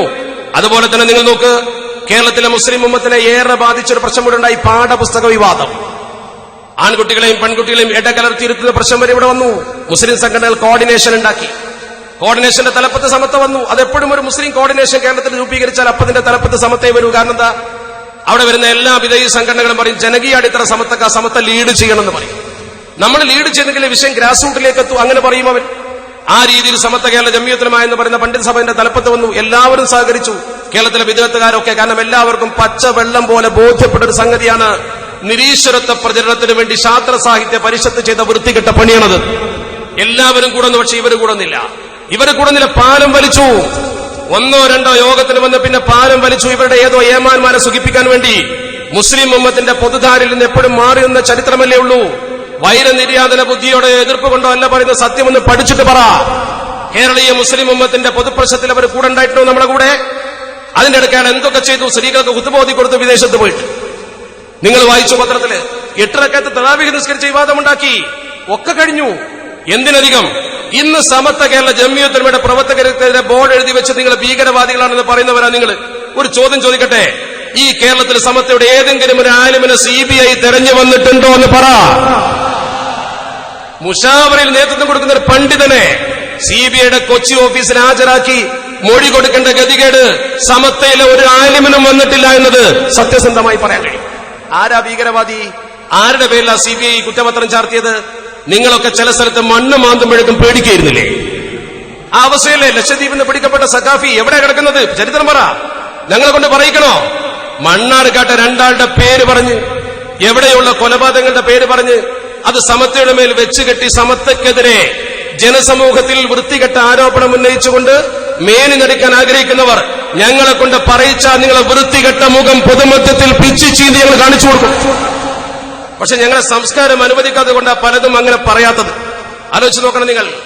അതൊക്കെ കഴിഞ്ഞപ്പോഴോ അവർ സമൂഹത്തിൽ നേരത്തെ ആഗ്രഹ കേരള ജംഇയ്യത്തുൽ ഉലമ ഉണ്ടാക്കിയ ആളാണ് ഇയാള്.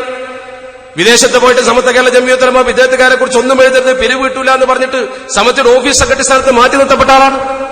ഈ ആരോപണങ്ങൾ മുഴുവൻ ഇയാൾക്കെതിരെ ഉണ്ടായിട്ടില്ലേ? ഇത് നിങ്ങൾ ശരിക്കും പഠിച്ചു നോക്കൂ. BJP നേതാക്കളെ സ്വന്തം സ്ഥാപനത്തിൽ സൽക്കരിച്ചില്ലേ? ഒരു പ്രത്യേക സാഹചര്യത്തിൽ കോൺഗ്രസ് നേതാക്കളെ മുഴുവൻ കൊണ്ടുപോയി സൽക്കരിച്ചില്ലേ? ഗുലാം നബി ആസാദ് അടക്കമുള്ള ആളുകളെ അത് വിറ്റ് തെരഞ്ഞെടുപ്പിൽ അവര് വോട്ടാക്കി മാറ്റാൻ അവസരമുണ്ടാക്കി കൊടുത്തില്ലേ?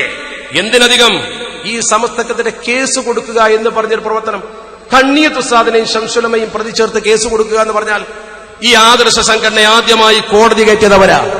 അവസാനം എത്തി നിൽക്കുന്നതാണ് കേശവിവാദം. നമുക്കറിയാം. ഇപ്പോ ആ കേശവിവാദം എവിടെ എത്തി നിൽക്കുന്നു? അവരിപ്പോഴും വെള്ളം കുടിക്കാൻ ആളുകളെ ക്ഷണിക്കാം. ഉളുപ്പുകെട്ട പ്രവർത്തനം, മിതമായ ഭാഷയിൽ പറഞ്ഞ തെമ്മാടിത്തം. ഇത് ചർച്ച ചെയ്യുമ്പോഴാണ് എനിക്ക് എന്റെ പ്രിയപ്പെട്ട സുഹൃത്ത്, നിങ്ങൾക്കറിയാമായിരിക്കാം താഴേക്കോട് നൌഷാദിന്റെ മെയിലടി നിങ്ങൾക്കറിയാം. സുന്നി സംബന്ധ മെയിലടിയിൽ നൌഷാദിന് കിട്ടുമല്ലോ. നൌഷാദിനെ നമ്മുടെ മറുഭാഗം മുഷാവറയിലെ ഒരു പ്രധാനപ്പെട്ട മെമ്പറാണ് കുമരമ്പത്തൂർ അലി മുസ്ലിയാൻ. അദ്ദേഹത്തിന്റെ ജാമാതാവതാവ മരുമകൻ, അദ്ദേഹത്തിന്റെ മരുമകൻ NP അബ്ദുറഹിമാൻ മുസ്ലിയാർ അല്ലയിലെ ഔക്കാഫിലെ ഇമാമ. അയാൾ 10-23 കൊല്ലം ആ സംഘടനയിൽ ഉറച്ചെന്ന് പ്രവർത്തിച്ച ആളാണ്. അയാൾ നൌഷാദിന്റെ മെയിലിൽ അയച്ച ഒരു കത്ത് നൌഷാദ് ഇപ്പോഴും തന്നതാ. നൌഷാദിന്റെ മെയിലിൽ അയച്ച കത്ത് അയാൾ മാറിയിട്ട് ആത്മാർത്ഥമായി പറയുന്ന കാര്യം എന്താണെന്നറിയോ? അയാൾ ഇതിൽ അവസാനമായി കത്തിന്റെ അവസാനം പറയുന്ന കുറച്ച് വാക്കുകളുണ്ട്. അതിന്റെ ഇടയ്ക്ക് അയാൾ പലതും എഴുതുന്നുണ്ട്, എല്ലാം ഞാൻ വായിക്കുന്നില്ല.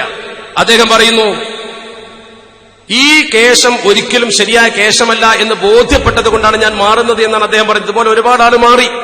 മുഷാവറ മെമ്പറുടെ മരുമകൻ പോലും മാറിയിട്ട് പറയുന്നു, മർക്കസിലെ മുടി വ്യാജമാണെന്ന് എനിക്ക് ബോധ്യമാണെങ്കിലും വെറും ബർക്കത്തെടുക്കൽ മാത്രമായിരുന്നെങ്കിൽ ഞാനത് പരസ്യമായി രംഗത്ത് വരില്ലായിരുന്നു. പക്ഷേ ആ തെരുവ് രോമത്തിന്, അങ്ങനെ പറ, തെരുവ് രോമം എന്നാ പറഞ്ഞു, ഇയാളെന്നെ പറയാം, ആ തെരുവ് രോമത്തിന് എന്തെല്ലാം ന്യൂനതയുണ്ടോ ആ ന്യൂനതയൊക്കെയും ഹബീബായ മുത്തുനബിയുടെ ശറഫാക്കപ്പെട്ട തിരുകേശത്തിനും അവർ ആരോപിക്കുന്നു. പണ്ഡിതരാവട്ടെ സംഘടനക്ക് ഒപ്പിച്ച് സംസാരിക്കുന്നു. ഇത് സഹിക്കാൻ കഴിഞ്ഞില്ല, അതുകൊണ്ട് മാത്രമാണ് പരസ്യമായി വന്നത്.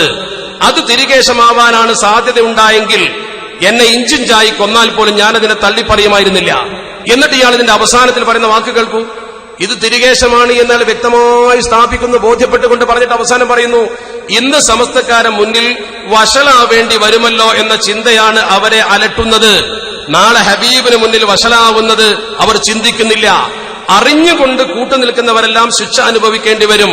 അതുകൊണ്ട് അദ്ദേഹം അവസാനം പറയുന്നു, നെറ്റിലൂടെ പ്രചരിക്കുന്ന ആ വലിയ കേശം എങ്ങനെ മുത്തുനബിയുടേതാകും? പെരടി വരെ മാത്രമല്ലേ അവിടുത്തെ തിരുകേശം ഉണ്ടായിരുന്നുള്ളൂ, അത് മുഅ്ജിസത്ത് കൊണ്ട് വളരുകയാണെന്നായിരുന്നു മറുപടി. ആ മുടി ജിസാൻ കൊണ്ടുവന്ന് കത്തിച്ചപ്പോൾ അവർ പറഞ്ഞു വഫാത്തോടെ മുഅ്ജിസത്ത് മുറിയുമെന്ന്. ചുരുക്കത്തിൽ ആ വലിയ മുടിയെ ന്യായീകരിക്കുന്നവർ പറയേണ്ടി വരും, അത്രയും നീളമുള്ള മുടി മുത്തുനബിക്കുണ്ടായിരുന്നുവോ?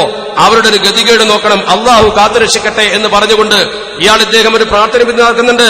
അതിൽ അദ്ദേഹം വ്യക്തമായി പറയുന്നുണ്ട്, അള്ളാഹു സുബ്ഹാനഹു വ തആലയുടെ ശാപം ഇതിന്റെ കൂടെ നിൽക്കുന്ന ആളുകൾക്കുണ്ടാകും, അള്ളാഹുവിന്റെ അദാബ് നമുക്ക് ഇറങ്ങാതിരിക്കട്ടെ എന്നാണ് അദ്ദേഹം പറയുന്നത്.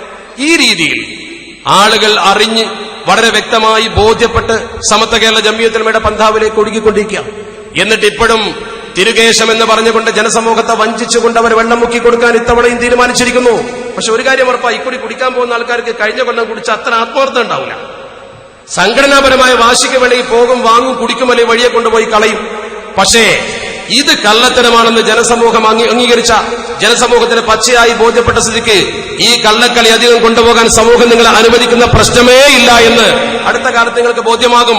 ഇവിടെ അവസാനമായി എനിക്ക് ഒറ്റ കാര്യമാണ് പറയാനുള്ളത്. സമത്വ കേരള ജംഇയ്യത്തുൽ ഉലമ ജനമനസ്സിൽ സ്ഥാനം പിടിച്ചത് എന്തുകൊണ്ടെന്ന് ഞാൻ ആമുഖമായി സൂചിപ്പിച്ചല്ലോ. ഒന്ന്, ആദർശ വിശുദ്ധി. രണ്ടാമത്തേത്, നേതൃത്വവിശുദ്ധി. നമ്മളൊക്കെ ഈ നേതൃവിശുദ്ധി ശരിക്കും അറിഞ്ഞവരും അറിയിക്കേണ്ടവരുമാണ്. റഈസുൽ മുഹഖഖീൻ കണ്ണിയത്ത് ഉസ്താദാണ് നമ്മളെ നയിച്ചത്. ആ മഹാനായ റഈസുൽ മുഹഖഖീൻ കണ്ണിയത്ത് ഉസ്താദിന്റെ സൂക്ഷ്മതയെക്കുറിച്ച് നമ്മൾ ഈ വേദിയിൽ തന്നെ പലപ്പോഴും പറഞ്ഞിട്ടുണ്ട്. എങ്കിൽ നിങ്ങൾ കേൾക്കണം, നിങ്ങൾ അറിയണം. ആ കണ്ണിയത്ത് ഉസ്താദിന്റെ സൂക്ഷ്മത കണ്ണിയത്തോടെ കുറ്റിയേറ്റ് പോയിട്ടില്ല. അതിന്റെ പിന്മുറക്കാർ ഇപ്പോഴും നമ്മുടെ കൂടെയുണ്ട്. ഈ അടുത്ത ദിവസം അല്ലെങ്കിൽ അടുത്ത മാസം നമ്മുടെ മുമ്പിൽ മരിച്ചുപോയ, കഴിഞ്ഞ മുഹറം മാസത്തിൽ മരിച്ചുപോയ ബഹുമാനപ്പെട്ട പാർണൂർ ഉസ്താദ്, അല്ലാഹു അദ്ദേഹത്തിന് മഗ്ഫിറത്തും റഹ്മത്തും കൊടുക്കുമാറാവട്ടെ. അദ്ദേഹത്തിന്റെ ഖബർ അല്ലാഹു വിശാലമാക്കുമാറാവട്ടെ. അതുപോലെ ഒരുപാട് ആളെ സ്മരിക്കാനുണ്ട്. ആ മഹാനുഭാവനെ സംബന്ധിച്ചിടത്തോളം ഞാൻ അത്ഭുതപ്പെട്ടു പോയി. അദ്ദേഹത്തിന്റെ അനുസ്മരണ പ്രഭാഷണത്തിന് വേണ്ടി അദ്ദേഹത്തെക്കുറിച്ച് അദ്ദേഹത്തിന്റെ മക്കളുമായി ബന്ധപ്പെട്ട് പഠിച്ചപ്പോ അദ്ദേഹത്തിന്റെ ജീവിതത്തിന്റെ, അദ്ദേഹത്തിന്റെ പ്രോജ്വല വ്യക്തിത്വത്തിന്റെ ആ മഹത്തായ വശം നമ്മൾ ശരിക്കും കേട്ട് പഠിച്ചു നോക്കുമ്പോ കണ്ണിയത്ത് ഉസ്താദ് പുലർത്തിയ അതേ സൂക്ഷ്മത അദ്ദേഹത്തിന്റെ ശിഷ്യഗണങ്ങളിൽ പുലർത്തിയ ആളുകൾ ഇപ്പോഴും സമത്വയുടെ അമരത്തുണ്ടെന്ന് നമുക്ക് ബോധ്യം വരികയാണ്. ആ മഹാനുഭാവൻ ആദ്യമായി ദർസ് നടത്താൻ അവസരം കിട്ടിയ സന്ദർഭത്തെക്കുറിച്ച് അദ്ദേഹത്തിന്റെ മക്കൾ പറയുന്നു, ചരിത്രത്തിൽ എഴുതുന്നു, നിങ്ങൾ നോക്കണം. താമരശ്ശേരിക്കടുത്ത കെടവൂർ എന്ന സ്ഥലത്തേക്കാണ് ബാക്കിയാത്തിരുന്ന് അദ്ദേഹം ആദ്യമായി ബിരുദമെടുത്ത് ജോലി ചെയ്യാൻ വരുന്നത്. അവര് വന്നിട്ട് അദ്ദേഹത്തോട് പറഞ്ഞു, ദർസ് ആരംഭിക്കണം. ദർസ് ആരംഭിക്കാൻ ശമ്പളം നിശ്ചയിച്ചു 55 രൂപ. എന്റെ പ്രിയപ്പെട്ട യുവമുത്തഅല്ലിമീങ്ങൾ കൂടി കേൾക്കണം, എന്റെ ശബ്ദം കേൾക്കുന്ന പ്രിയപ്പെട്ട സംഘടനാ പ്രവർത്തകർ അറിയണം. 55 രൂപ ശമ്പളം നിശ്ചയിച്ചു. 55 രൂപ ശമ്പളം നിശ്ചയിച്ചുകൊണ്ട് അദ്ദേഹത്തെ ക്ഷണിച്ചു. അദ്ദേഹത്തെ ക്ഷണിച്ചപ്പോൾ അദ്ദേഹം ഏറ്റു. അവര് പിന്നീട് വന്ന് നിബന്ധന വെച്ചു, ആ ദർസിലും ഞങ്ങളുടെ സാമ്പത്തിക ശേഷിയും അനുസരിച്ചുകൊണ്ട് 25 കുട്ടികളെ മാത്രമേ എടുക്കാൻ പറ്റൂ, അതുകൊണ്ട് 25 കുട്ടി മതി. ബഹുമാനപ്പെട്ട ഉസ്താദ് അവർ തിരിച്ചവരോടൊരു ചോദ്യം ചോദിച്ചു, നിങ്ങൾക്ക് 25 കുട്ടികൾ എടുത്താൽ മതി, അതിനുള്ള സാമ്പത്തിക ശേഷിയെ നിങ്ങൾക്കുള്ളൂ, ശരി, ഞാൻ അംഗീകരിക്കുന്നു. പക്ഷെ ഞാനൊരു കാര്യം അങ്ങോട്ട് പറയട്ടെ, എനിക്ക് ശമ്പളം 55 വേണ്ട. അന്നത്തെ നല്ല ശമ്പളമാണ് 55. 55 രൂപ ശമ്പളം വേണ്ട, എനിക്ക് 25 രൂപ ശമ്പളം മതി. കുട്ടികളുടെ എണ്ണം 50 ആക്കിക്കൂടെ? നോക്കണം നിങ്ങൾ. സമത്വ കേരള ജംഇയ്യത്തുൽ ഉലമയുടെ പിൽക്കാലത്തെ ട്രഷററായി വന്ന ആ മഹാന്റെ ആദ്യത്തെ ദർസിൽ അദ്ദേഹത്തിന് ആദ്യം കിട്ടുന്ന ശമ്പളത്തിന്റെ പകുതി ഒഴിവാക്കിയിട്ട് 25 കുട്ടിക്കും കൂടി ഇൽമു പഠിപ്പിച്ചു കൊടുക്കുക എന്ന തന്റെ ധന്യമായ സേവനം അദ്ദേഹം ദീർഘിപ്പിക്കുകയാണ്. ഞാൻ ചോദിക്കട്ടെ, അങ്ങനത്തെ ഒരു മനുഷ്യന്റെ കയ്യിലല്ലേ സമത്വ കേരള ജംഇയ്യത്തുൽ ഉലമയുടെ പണപ്പെട്ടി ഏൽപ്പിക്കേണ്ടത്? അങ്ങനത്തെ ആളുടെ കയ്യിലല്ലേ സമത്വ കേരള ജംഇയ്യത്തുൽ ഉലമയെ നമ്മൾ ഏൽപ്പിക്കേണ്ടത്? ഭൗതിക മോഹമില്ലാത്തൊരു മഹാനായ പണ്ഡിതൻ, ആ മഹാനയല്ലേ സമത്വ കേരള ജംഇയ്യത്തുൽ ഉലമ അതിന്റെ രക്ഷസ്ഥാനത്തിരുത്തിയത്? അർഹരെ അവിടെ ഇരിക്കൂ. ഞാൻ ഓർക്കുന്നു അദ്ദേഹത്തിന്റെ ജീവിതത്തിന്റെ വിശുദ്ധിയെക്കുറിച്ച് അദ്ദേഹത്തിന്റെ ശിഷ്യൻ പറഞ്ഞത്. നിങ്ങൾ ശരിക്കും ചിന്തിക്കണം. 4 മുത്തഅല്ലിമീങ്ങളെയും അദ്ദേഹത്തെയും ഒരു വീടിന്റെ കുടിയിരിക്കൽ ചടങ്ങിന് ക്ഷണിച്ചു. 4 മുത്തഅല്ലിമീങ്ങളും അദ്ദേഹം ദൂരെയുള്ള ഒരു വീട്ടിൽ ചെന്നു. ആ വീടിന്റെ കുടിയിരിക്കൽ ആരംഭിക്കുക, അവിടെ മൗലിദ് ഓതി സുബഹി നിസ്കരിച്ചു കൊടുത്ത് പോരാനാ. അങ്ങനെ ബഹുമാനപ്പെട്ടവർ പോയി. ആ വീട്ടുകാരൻ സമ്പന്നനായ മനുഷ്യൻ കൈമടക്ക് കൊടുത്തപ്പോ പറഞ്ഞു, 100 രൂപ വീതം കുട്ടികൾക്ക് കൊടുക്കുക, 500 രൂപ ഉസ്താദ് എടുക്കുക. 100 രൂപ വീതം കുട്ടികൾക്ക് കൊടുക്കുക, 500 രൂപ ഉസ്താദ് എടുക്കുക. അദ്ദേഹം അത് കൊണ്ടുപോകുന്ന വീട്ടിലെത്തി. അദ്ദേഹത്തിന്റെ മക്കൾ പറയുന്നു, അതിൽ പങ്കെടുത്തൊരു മുത്തഅല്ലിം എന്നോട് പറഞ്ഞു. അതിൽ പങ്കെടുത്തൊരു മുത്തഅല്ലിം നേരിട്ട് പറയുന്നു, പള്ളിയിൽ വന്ന് എണ്ണി നോക്കുമ്പോൾ കുട്ടികൾക്കൊക്കെ 100 കൊടുത്തു, ഉസ്താദ് 500 എടുത്തു. അന്നൊക്കെ നല്ല സംഖ്യയാണത്. ഒരു 100 ബാക്കിയാ. കൊടുത്തവന് പഴച്ചതോ അല്ലെങ്കിൽ മൊത്തം 5 പിന്നെ കണക്കൂട്ടി എന്താ പറയുക, 1000 രൂപ കൊടുത്തിട്ടുണ്ട്, 4 കുട്ടികളെ പോയിട്ടുള്ളൂ, 400 രൂപ കുട്ടികൾക്ക്, 500 രൂപ ഉസ്താദിന് ബാക്കി, 100 രൂപ ബാക്കി. ഉസ്താദ് എടുത്തുകൊണ്ട് പറഞ്ഞു, ഈ 100 രൂപ മക്കളെ നമുക്ക് ഹലാലല്ല, ഈ 100 രൂപ നിങ്ങൾ കൊണ്ടുപോയി കൊടുക്കണം അങ്ങോട്ട്. ദൂരെയുള്ള ആ വീട്ടിലേക്ക് ഒരു മുത്തഅല്ലിം ഈ 100 രൂപയുമായി കയറി ചെല്ലുമ്പോൾ ആ മനുഷ്യന്റെ വികാരം ഓർക്കണം നിങ്ങൾ. ഇത്ര വലിയ സൂക്ഷ്മത പുറത്തുന്ന ഒരു പണ്ഡിതനാണ് എന്റെ വീട് ഉദ്ഘാടനം ചെയ്തതെന്ന് അറിയുമ്പോൾ അദ്ദേഹത്തിന്റെ സന്തോഷം ഓർക്കണം. ആ സംഗതി കേട്ടപ്പോൾ നമ്മുടെ മനസ്സിലേക്ക് ഓടി വരുന്നത് നമ്മുടെ സൂഫികളായ മഹത്തുക്കൾ, സുന്നത്തിയമായത്തിന്റെ തലപ്പത്തുണ്ടായിരുന്ന വലിയ മഹാരഥന്മാരായ പണ്ഡിതന്മാർ. എത്രത്തോളം എന്ന് ചോദിച്ചാൽ, അബ്ദുല്ലാഹി ഇബ്നു മുബാറക് റളിയല്ലാഹു തആല അൻഹു ഷാമിൽ നിന്നൊരു പേന കടം വാങ്ങി എഴുതാൻ മറന്ന് കീശയിലിട്ട് പോന്നു. ഖുറാസാനിൽ നിന്ന് അദ്ദേഹം ഷാമിലേക്ക് നടന്നുപോയൊരു സംഭവം അദ്ദേഹത്തിന്റെ താരീഖിലുണ്ട്. അദ്ദേഹം നടന്നുപോയി ആ പേന തിരിച്ചു കൊടുക്കാൻ ഇന്നത്തെ പോലെ സൗകര്യമുള്ള ആധുനിക പേനയല്ല, ഒരു മുളങ്കോല് പോലത്തെ പേനയായിരിക്കും. ഫീ റദ്ദി കലമിൻ ഇസ്തഅറഹു മിൻഹാ, ചരിത്രത്തിന്റെ വാചകം, ഫീ റദ്ദി കലമിൻ ഇസ്തഅറഹു മിൻഹാ. അവിടുന്ന് കടം വാങ്ങിയ ഒരു പേന തിരിച്ചു കൊടുക്കാൻ വേണ്ടി അദ്ദേഹം നടന്നുപോയ സംഭവം ഒന്ന് ഓർക്കണം നിങ്ങൾ. അതാണ് സമത്വയെ നയിച്ച പണ്ഡിതന്മാർ. ഇന്നലെ കടന്നുപോയ മഹാനായ കണ്ണിയത്ത് ഉസ്താദിനെ കുറിച്ച് പറയുമ്പോൾ അത് പഴയ പണ്ഡിതനല്ലേ എന്ന് പറഞ്ഞ് സമാധാനിക്കാമായിരിക്കാം. ഇത് ഇന്നലെ നമ്മുടെ കണ്ണിന്റെ മുമ്പിൽ നമ്മളൊക്കെ കൈപിടിച്ച് ജീവിച്ച ഒരു മഹാൻ. ഓർക്കണം നിങ്ങൾ, നമ്മളൊക്കെ യോത്തിന് വരുമ്പോഴത്തേക്കും കൈ പിടിക്കും, നമ്മളോട് സ്നേഹം പ്രകടിപ്പിക്കും, കൈകൾ ഒഴിഞ്ഞു തരും. ഒരു സ്നേഹം, വല്ലാത്തൊരു മൃദുലത. അതാണ് നമ്മുടെ പണ്ഡിതന്മാരുടെ ഏറ്റവും വലിയ പ്രത്യേകത. അള്ളാഹു ഒരു അടിമക്ക് ഇൽമു കൊടുത്താൽ, മാ ആതാഹു അല്ലാഹു അബ്ദൻ ഇൽമൻ ഇല്ലാ ആതാഹു മഅഹു ഹിൽമൻ വതവാദുൻ വരിഫ്കൻ വഹുസ്ന ഖുലുഖിൻ. 4 കൊടുക്കുന്ന ശരിക്കൊരു പണ്ഡിതന് യഥാർത്ഥ ഇൽമു പടച്ചറപ്പ് കൊടുത്താൽ ഹിൽമു കൊടുക്കും, തവാദു കൊടുക്കും, റിഫ്ക് കൊടുക്കും, അതുപോലെ തന്നെ ഹുസ്നു ഖുലുഖ് കൊടുക്കും. വദാലിക അലാമത്തുൽ ഈമാൻ, അതാണ് ഈമാന്റെ ലക്ഷണം. ഫഹുവ ഇമാമുൽ മുത്തഖീൻ, അവനാണ് മുത്തഖീങ്ങളുടെ ഇമാം. അങ്ങനത്തെ മുത്തഖീങ്ങളുടെ ഇമാമിന്റെ പിന്നിലേ നമ്മൾ നിന്നിട്ടുള്ളൂ. മുടി വിറ്റ് കാശാക്കുന്ന കപടന്മാരെ നമ്മൾ അംഗീകരിക്കുന്ന പ്രശ്നമേ ഇല്ല. ഈ മുത്തഖീങ്ങളെ നമ്മുടെ ഇമാമ്. മുത്തഖീന്റെ ലക്ഷണം എന്താ? ഉസ്താദിന്റെ വീട്ടിലൊരു കുട്ടി വന്നു, അദ്ദേഹത്തിന്റെ പ്രിയപ്പെട്ട ശിഷ്യൻ. അദ്ദേഹം ഇൽമു പഠിപ്പിച്ചു കൊടുത്ത ഒരു കുട്ടി സമ്പന്നനായി മാറിയപ്പോ വീട്ടിൽ വന്നിട്ട് പറഞ്ഞു, ഉസ്താദെ ഞാൻ വീട്ടിൽ ഇൻവെർട്ടർ വെച്ചിട്ടെ, ഒരു ഇൻവെർട്ടർ, കറണ്ട് പോയാൽ ഉപയോഗിക്കുന്ന ഒരു ബദർ സംവിധാനം, ഒരു ഇൻവെർട്ടർ. അത് പറഞ്ഞപ്പോ ഉസ്താദ് ഒന്നും മിണ്ടിയില്ല. അവനെ ചായയൊക്കെ കൊടുത്ത് സൽക്കരിച്ച് അങ്ങനെ മുന്നോട്ട് പോയി. അല്പം കഴിഞ്ഞപ്പോ പോകാൻ സമയത്ത് പിന്നെയും സമ്മതം ചോദിക്കാം. ഉസ്താദിന്റെ വീട് കണ്ടവർക്കറിയാം, ഉസ്താദിന്റെ വീട്ടിന്റെ തൊട്ടപ്പുറത്ത് അതേ വളപ്പിൽ ഒരു മനോഹരമായ കൊച്ചു പള്ളിയുടെ ആ പള്ളി ഇങ്ങനെ ചൂണ്ടിക്കാണിച്ചു കൊടുത്തു ഉസ്താദ്. ആ പള്ളി ചൂണ്ടിക്കാണിച്ചു കൊടുത്തിട്ട് ഉസ്താദ് പറഞ്ഞു, അത് റബ്ബിന്റെ വീടാണ്, അവിടെയാണ് എപ്പോഴും വെളിച്ചം വേണ്ടത്, അതുകൊണ്ട് വെളിച്ചം അവിടെ ഉണ്ടാവട്ടെ, അവിടെ ഇൻവെർട്ടർ വെച്ചോ, പിന്നെ നോക്കാം. തന്റെ വീട്ടിൽ ഇൻവെർട്ടർ വെച്ചാൽ അള്ളാഹുവിന്റെ ഭവനം അപ്പുറത്തുള്ളപ്പോൾ അവിടെ വെക്കുന്നതിന് മുമ്പ് വെച്ചു എന്ന കുറ്റമുണ്ടാകുമോ? ഒരു പേടി. സത്യത്തിൽ അതൊരു തെറ്റല്ലല്ലോ. തന്റെ വീട്ടിലൊരു ബദൽ സംവിധാനം എന്ന രീതിയിൽ തന്റെ മുത്താലിമ ഹലാലായ പണം കൊണ്ട് വെച്ചു കൊടുക്കുന്നത് സ്വീകരിച്ചൂടെ? അതാണ് അള്ളാഹുവിന്റെ പരിശുദ്ധ ഹബീബ് മുത്ത് മുഹമ്മദ് മുസ്തഫ സ്വല്ലല്ലാഹു അലൈഹി വസല്ലമ തങ്ങൾ നമ്മളെ പഠിപ്പിച്ചത്, ഒരു മനുഷ്യൻ ലാ യബ്ലുഗുൽ അബ്ദു അയ്യകൂന മിനൽ മുത്തഖീൻ, ഒരടിമയും മുത്തഖീങ്ങളുടെ ഗണത്തിലേക്ക് ഉയരുകയില്ല, അവൻ എത്തുകയില്ല. ഹത്താ യദഅ മാ ലാ ബഅസ ബിഹി, ഒരു തെറ്റുമില്ലാത്തതിനെ ഉപേക്ഷിക്കുന്നത് വരെ. ഹദറം മിമ്മാ ബിഹി ബഅസുൻ, ഹദറം മിമ്മാ ബിഹി ബഅസുൻ, തെറ്റ് വരുമോ എന്ന് പേടിച്ചിട്ട് തെറ്റില്ലാത്തതിനെ ഉപേക്ഷിക്കുന്നത് വരെ ഒരു മനുഷ്യനും മുത്തഖിയാവില്ല. അഷ്റഫുൽ ഖൽഖ് മുഹമ്മദ് മുസ്തഫ സ്വല്ലല്ലാഹു അലൈഹി വസല്ലം. ആ ജാതി മുത്തഖീങ്ങളാണ് നമ്മൾ ഇമാമ് നിന്നിട്ടുള്ളത്. അങ്ങനത്തെ മഹാന്മാരെ കണ്ടാൽ നമ്മൾ പഠിച്ചത്. അങ്ങനത്തെ മഹാനായ കണ്ണിയത്തിന്റെ കോടതി കേട്ടിട്ട് സമൂഹ മധ്യത്തിൽ സമത്തെ അപമാനിച്ചവർ ഈ സമൂഹത്തിന് മുമ്പത്തിൽ അള്ളാഹുവിന്റെ പരിശുദ്ധ പ്രവാചകരെ പോലും അപമാനിക്കുമ്പോ അതിനെതിരെ മഹല്ലത്തിലെ ജനങ്ങൾ ഉണരണം. നിങ്ങൾക്കറിയോ, സുന്നി സംഘത്തിന്റെ സമത്തയുടെ 85ാം വാർഷിക സമ്മേളന വേദിയിൽ വെച്ച് ഇരിക്കുന്ന ബഹുമാനപ്പെട്ട സയ്യിദ് ഹൈദരലി ശിഹാബ് തങ്ങൾ പറഞ്ഞു, ഈ മുടിയും കൊണ്ടുവരുന്നവരെ സമൂഹം പുറംകാല കൊണ്ട് തട്ടും, അത് കാലത്തിന്റെ സാക്ഷി അടയാളമാണ്. കാലത്തിന്റെ മാറിൽ കുറിച്ചിട്ടൊരു മാക്കാണത്. തീർത്തും നിങ്ങൾക്ക് കാണാൻ കഴിയും, അനധിവിദൂരമല്ലാത്ത ഭാവിയിൽ മഹല്ലത്തിൽ നിന്നും സമൂഹം ഇവിടെ പടിയടച്ച് പിണ്ടം വെച്ച് പുറത്തിടുമെന്ന കാര്യം ഉറപ്പാണ്.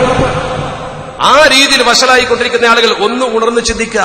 ഈ പോയ മഹത്തുക്കളുടെ ജീവിതം അവരൊക്കെ ശരിക്ക് ഞാൻ പാർലൂസാന്റെ കഥ അടുത്ത് പറയാൻ, സമത്തിന്റെ ഓരോ ആലമ്യങ്ങളും മരിക്കുമ്പോൾ ഞാൻ അവരെ കുറിച്ച് പഠിച്ചിട്ട് ഈ രീതിയിൽ എനിക്ക് മനസ്സിലാക്കാൻ കഴിഞ്ഞിട്ടുള്ളത്. കാരണം എന്താ, അവരൊക്കെ ആ രീതിയിൽ മുത്തക്കിങ്ങളായി ജീവിച്ചവരാ. മരിക്കുന്നതിന്റെ തലേ ദിവസം അദ്ദേഹത്തിന്റെ വീട്ടിൽ വെച്ച് ഭാര്യയോട് കുളിപ്പിക്കാൻ പറഞ്ഞു. ഭാര്യ കുളിപ്പിച്ചു. കുളിപ്പിക്കുന്നതിന് മുമ്പ് ഭാര്യയോട് പറഞ്ഞു, അത്ര നീ എന്നെ ശരിക്കും കുളിപ്പിച്ചോ, ഇനിയൊരു പക്ഷെ നിനക്ക് ഇങ്ങനെ എന്നെ കുളിപ്പിക്കാൻ പറ്റിയെന്ന് വരൂല. കുളിപ്പിച്ചു കഴിഞ്ഞ ബെഡിൽ കൊണ്ടുപോയി ഇരുത്തിയപ്പോ മുഖത്ത് നോക്കി പറഞ്ഞു, അത്രേ നീ എന്നെ നന്നായി കുളിപ്പിച്ചു, ഇനി എന്നെ കുളിപ്പിക്കുന്നവർക്ക് വലിയ ബുദ്ധിമുട്ടൊന്നും ഉണ്ടാവില്ല. എന്നിട്ട് അദ്ദേഹത്തിന്റെ പ്രിയപ്പെട്ട മക്കള് പറയുന്നു, ഉമ്മാന്റെ മുഖത്ത് നോക്കി ബാപ്പ ഓതി കൊടുക്കുക, യൗമ തബിയല്ലു വുജൂഹും വതസ്വദ്ദു വുജൂഹ്.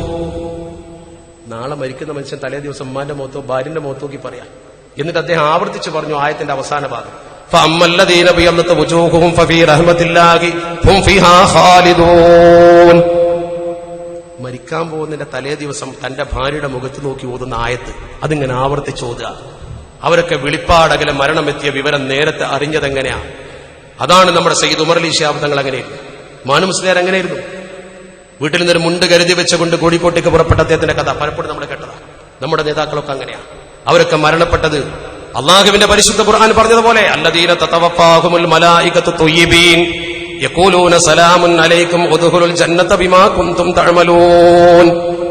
നിങ്ങളൊന്ന് പോയിട്ട് മനസ്സിന്റെ ഒരു കോണിൽ ഈ നേതാക്കളെ വെച്ചിട്ട് ഈ മുടിവിറ്റ് കാശാക്കുന്നവരെ മറുതട്ടിൽ വെച്ചിട്ട് തൂക്കി നോക്ക് മനസ്സിൽ. അപ്പം മനസ്സ് പറയും എവിടെ നിൽക്കണം. ഈ മഹല്ലത്തിനെ പുലർത്തിയവരും ഈ ഉമ്മത്തിൽ ഞാൻ നേരത്തെ പറഞ്ഞ കോലാഹലം ഉണ്ടാക്കിയവരും എവിടെ നിൽക്കുന്നു, ഈ നേതാക്കൾ എവിടെ നിൽക്കുന്നു, ഒന്ന് ആലോചിക്കുക, പഠിക്കുക. എന്നിട്ട് മഹല്ല് ഭാരവാഹികളൊക്കെ എന്റെ ശബ്ദം കേൾക്കുന്നുവെങ്കിൽ ഇത്തരം ആളുകളെന്ന് കരുതിയിരിക്കുക.